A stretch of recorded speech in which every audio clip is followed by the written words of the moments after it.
এসেছি সেদিন থেকে এবারে চাকর হয়ে গেছি। তুমি চাকর হতে যাবে কেন? তুমি তো এই বাড়ির মা দুর্গা। তোমার বাবা কি মনে করেছে? তোমার বাবা কি ঠাকুর যে এক গ্লাস জল অব্দি করে খেতে পারে না? বাবার কি করেছে বল, আমি সব শুনছি। শুনলে শুধু হবে না, আজকে একটা হেস্তনেস্ত করতে হবে, না হলে আমার নাম শিলা নয়। আজ থেকে এই বাড়িতে নয় তোমার বাবা থাকবে, নয় আমি থাকবো। এই বাবু, ঘরের ভিতরে তো ক্যাজরা করছিস কেন?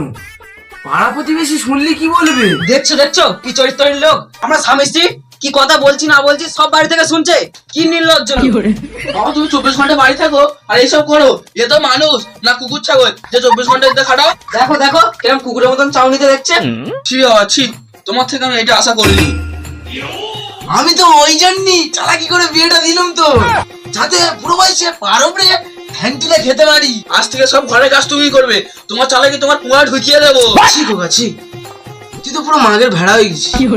তুই এই পুরো ভাবটাতে সংসারের সব কাজ করাবি, এই কথাটা বলতে তো লজ্জা করলো নি? আমি তোর থেকে এটা আশা করিনি খোকা।